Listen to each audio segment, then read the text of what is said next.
টানা তৃতীয়বারের মতো সরকার গঠন করতে চলেছে বিজেপি নেতৃত্বাধীন এনডিএ জোট।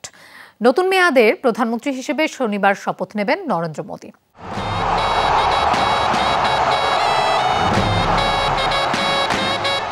এর আগে দুই কিংমেকার চন্দ্রবাবু নাইডুর টিডিপি এবং নীতিশ কুমারের জেডিইউর জোটে থাকা নিয়ে দেখা দেয় নানা নাটকীয়তা। জোট ছাড়ার আভাস থাকলেও তেমন কিছুই হয়নি। এরই মধ্যে এনডিএ জোটকে সমর্থনের কথা জানিয়েছেন নাইডু নীতিশ দুজনই। বিজেপি নেতৃত্বাধীন জোটের বৈঠকে অংশ নেয়ার আগে নাইডু জানান তিনি এনডিএ জোটেই থাকছেন। এদিকে দিল্লিতে চলছে এনডিএ জোটের বৈঠক।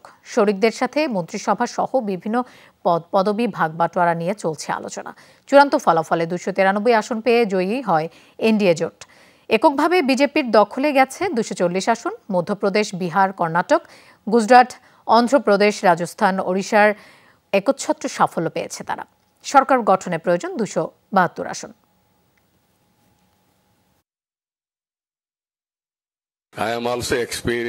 আমি অনেক রাজনৈতিক পরিবর্তন দেখেছি। আমি জানি আপনারা চমক লাগানো তথ্য চান, কিন্তু আমরা এনডিএ জোটের সাথেই আছি।